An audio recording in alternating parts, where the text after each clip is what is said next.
Salam sejahtera pemirsa, berjumpa lagi bersama saya dalam pembahasan buku Yesus Nama di Atas Segala Nama. Buku ini ditulis oleh Nyonya Ellen G. White. Buku ini menyuguhkan kepada kita Yesus adalah Alfa dan Omega, pencipta langit dan bumi, pemberi setiap pemberian yang baik dan sempurna, dan pemikul beban besar kita. Kepada orang-orang yang bimbang di antara kita, dia menulis tentang seseorang yang merupakan pusat daya tarik yang agung. Kepada mereka yang hancur oleh dosa, dia menawarkan juru selamat yang sempurna, perantara yang agung, perantara yang maha kuasa, dan kapten keselamatan kita. Pada saat ini kita kembali lagi diberikan suatu peringatan kepada Tuhan. Bila mana kita mempunyai beban yang besar, kita mempunyai masalah-masalah di dalam kehidupan kita, baiklah kita boleh datang di bawah kaki salib Tuhan, kita menyerahkan semuanya kepadanya, sehingga dia akan meringankan setiap langkah-langkah kehidupan kita. Jangan pernah kita gentar, jangan pernah kita takut, karena kita mempunyai pengharapan bagaimana Yesus adalah sumber segalanya untuk kita. Dia akan ada untuk kita, dia akan selalu memberikan yang terbaik di dalam kehidupan kita masing-masing, bila mana kita mau menyerahkan kehidupan kita sepenuhnya kepadanya. Dan kembali lagi pada saat ini saya mengundang akan seluruh anggota keluarga dan saudara-saudara semua. Kita dapat berkumpul bersama-sama, kita akan mempelajari nasihat firman Tuhan pada saat ini, dan biarlah rencana-rencana indah Tuhan itu akan menjadi bagian masing-masing kita. Kita akan masuk ke dalam judulnya, satu-satunya penuntun yang aman. Ayatnya terdapat di dalam Mazmur 25 ayat 12. Siapakah orang yang takut akan Tuhan? Kepadanya Tuhan menunjukkan jalan yang harus dipilihnya. Rasul itu meninggikan Kristus di hadapan saudara-saudaranya sebagai seorang oleh siapa Tuhan telah menciptakan segala perkara dan oleh siapa ia telah mengerjakan penebusan mereka. Ia menjelaskan bahwa tangan yang menopang dunia di angkasa dan memegang peraturan yang rapi dan kegiatan yang tidak mengenal lelah dalam segala perkara di seluruh alam semesta adalah tangan yang dipakukan di kayu salib untuk mereka. Di dalam dialah diciptakan segala sesuatu yang ada di surga dan yang di bumi, yang kelihatan dan yang tiada kelihatan, baik singgasana maupun kerajaan, baik pemerintah maupun penguasa. Segala sesuatu diciptakan oleh Dia dan untuk Dia. Ia adalah terlebih dulu dari segala sesuatu dan segala sesuatu ada di dalam Dia. Ya, jadi kembali lagi di sini kita diingatkan bahwa Rasul itu meninggikan Kristus di hadapan saudara-saudaranya sebagai seorang oleh siapa Tuhan telah menciptakan segala perkara dan oleh siapa ia telah mengerjakan penebusan mereka. Bahwa ia telah menjelaskan tangan yang menopang dunia di angkasa dan memegang peraturan yang rapi dan kegiatan yang tidak mengenal lelah dalam segala perkara di seluruh alam semesta. Yaitulah tangan Sang Juru Selamat kita yang dipakukan di kayu salib itu. Ya, bagaimana Dia sudah mati untuk kita. Dia sudah mengorbankan dirinya untuk kita, manusia yang berdosa ini. Dikatakan Dialah diciptakan segala sesuatu yang ada di surga dan yang ada di bumi, yang kelihatan dan tidak kelihatan. Jadi bagaimana kita kembali lagi ya diberikan amaran pada saat ini bahwa Dia sudah mengorbankan dirinya untuk kita. Dia adalah penguasa langit dan bumi itu. Ya, Dia mau merelakan untuk dirinya dihina, untuk dirinya disiksa dan dianiaya. Tetapi di dalam semuanya itu ya Dia mengajarkan kita supaya kita sebagai umat manusia, kita pun mau untuk mengambil bagian di dalam setiap apapun yang diinginkan di dalam kehidupan kita. Ya, walaupun ya kita akan banyak menghadapi tantangan.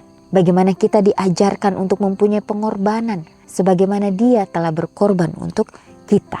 Ya, karena Dia adalah satu-satunya penuntun yang aman di dalam kehidupan kita. Ya, Dia sudah menjadi teladan bagi kita. Dia tidak mengenal lelah di dalam kehidupannya. Dia selalu melakukan yang terbaik bagi setiap umat manusia. Anak Tuhan membungkuk untuk mengangkat yang jatuh. Untuk hal ini Ia meninggalkan dunia yang tak berdosa di atas. 99 yang mengasihi Dia dan turun ke dunia ini untuk tertikam oleh karena pemberontakan kita dan diremukkan oleh karena kejahatan kita. Ini di dalam Yesaya 53 ayat 5. Dalam segala perkara Ia dijadikan seperti saudara-saudaranya. Ia menjadi daging sama seperti kita. Ia mengetahui apa artinya menahan lapar dan haus dan dahaga. Jadi bagaimana Yesus juga manusia biasa. Walaupun dia adalah anak Tuhan, tetapi dia mau mengambil bagian menjadi manusia biasa.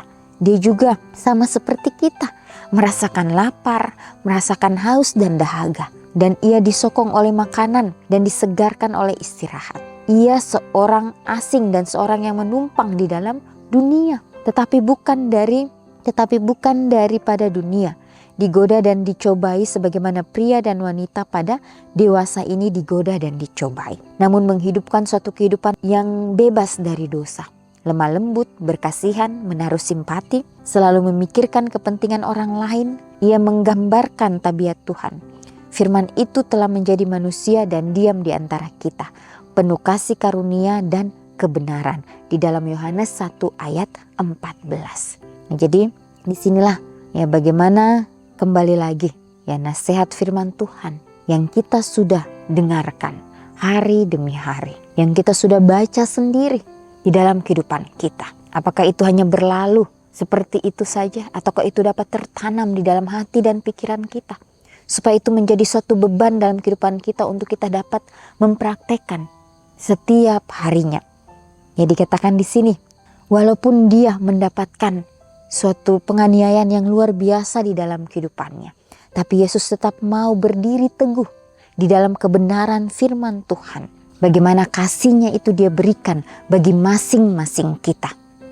Biarlah kita mau menerima akan setiap pengalaman-pengalaman yang dia sudah teladani di dalam kehidupan kita. Sehingga kita boleh menjadi ya anak-anak Tuhan yang selalu menghidupkan setiap karakter Kristus di atas dunia ini. Ya walaupun itu sangat sulit kita sebagai manusia biasa.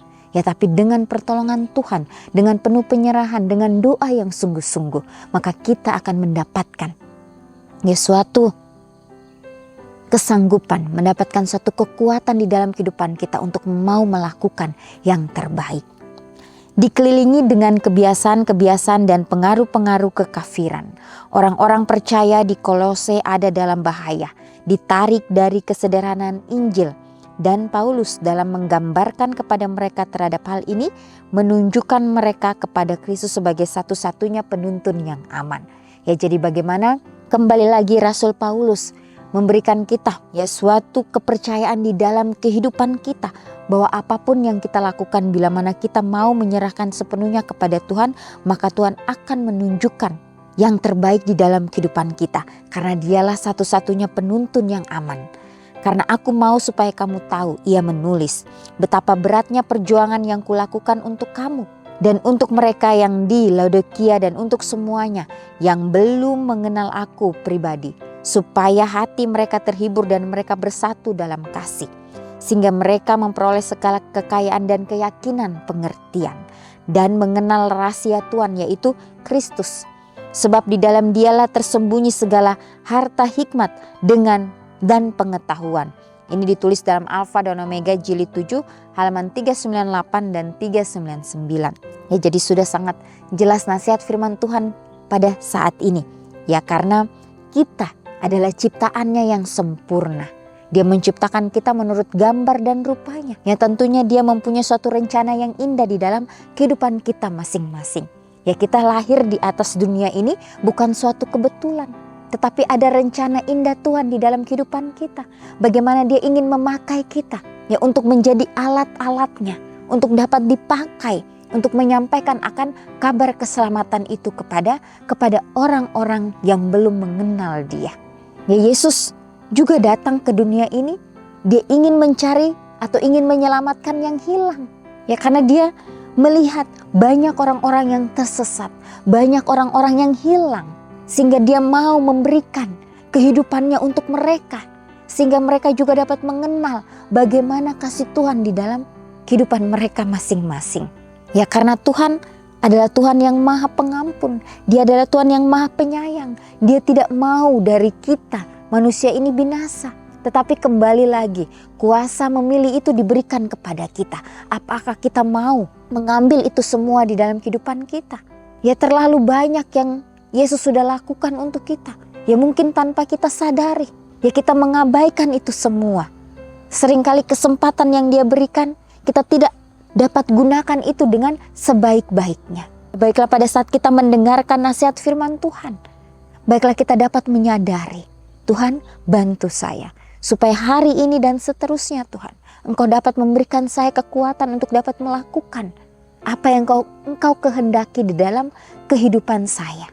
Ya, jadi kehidupan kita di atas dunia ini, baiklah kita boleh meminta Tuhan supaya kita dapat berguna bagi orang lain, supaya kita dapat menjadi berkat, supaya kita dapat menjadi pembawa-pembawa damai itu.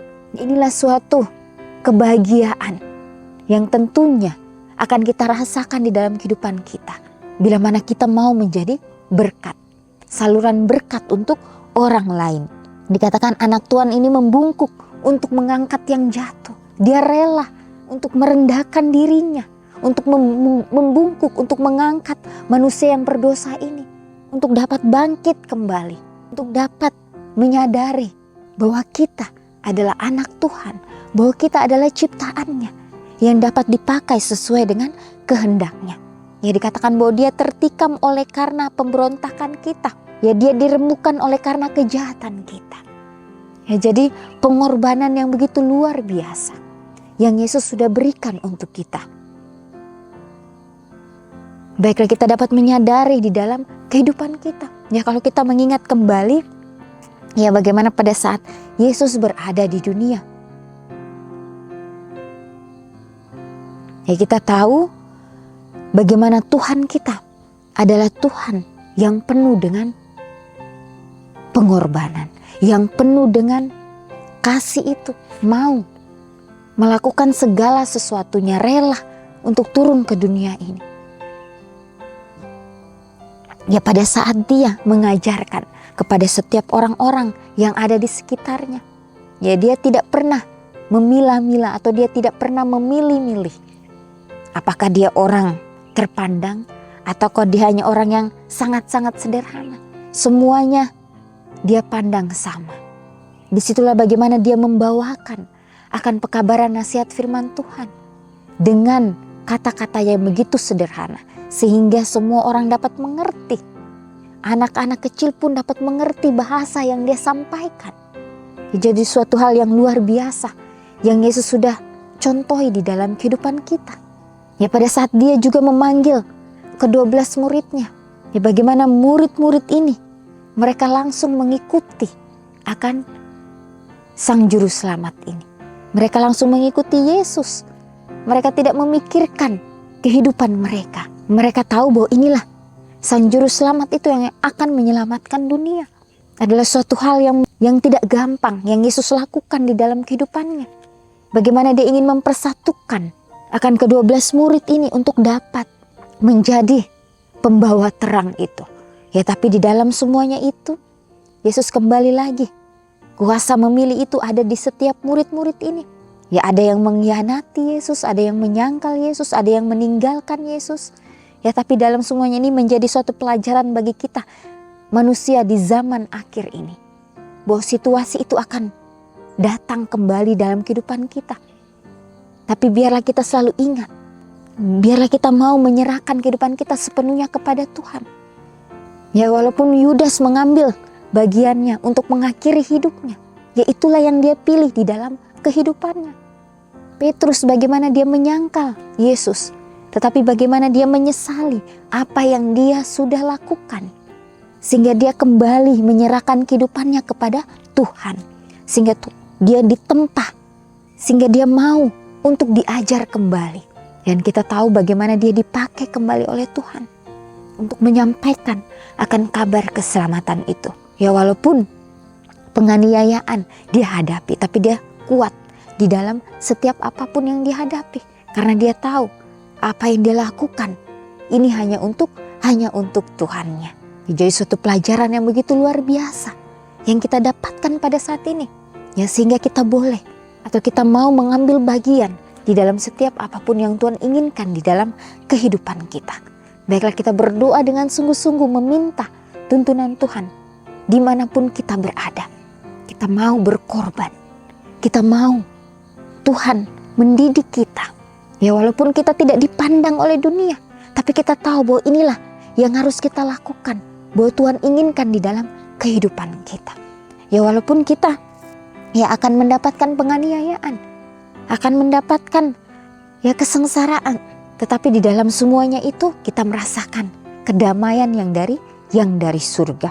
Renungkan lebih dalam, mengapa Paulus begitu berani dalam kesaksiannya mengenai Yesus. Apakah ketakutan saya menghalangi saya untuk berbicara kepada orang lain mengenai Yesus? Ya, pelajaran mengenai Rasul Paulus memberikan kita suatu keberanian. Ya, biarlah kita mau menjadi orang-orang yang berani, yang berdiri di atas kebenaran. Jangan pernah kita takut, jangan pernah kita gentar, karena Yesus ada di dalam kehidupan kita. Ya, walaupun kita sebagai manusia biasa, ketakutan itu lumrah dalam kehidupan kita, keraguan, kekhawatiran. Tapi biarlah kita serahkan semuanya itu kepada Tuhan. Maka Dia akan memberikan kita kesanggupan, memberikan kita kekuatan untuk kita terus menjalani apapun yang Dia kehendaki di dalam kehidupan kita. Biarlah kita terus berdoa, meminta tuntunan Tuhan. Karena banyak berdoa di mana kuasa itu akan selalu menjadi bagian kita. Supaya kita mau menjadi pembawa-pembawa damai, pembawa-pembawa terang dimanapun kita berada. Biarlah setiap komitmen demi komitmen yang kita sudah ambil, kita doakan itu dengan sungguh-sungguh dan kita dapat dipakai sesuai dengan kehendak-Nya. Inilah nasihat firman Tuhan yang bisa disampaikan. Biarlah ini dapat menjadi berkat bagi masing-masing kita. Dan biarlah kehidupan kita ya boleh terus memancarkan akan kasih Kristus dimanapun kita berada. Kita akan berjumpa lagi di kesempatan yang berikutnya dan Tuhan memberkati.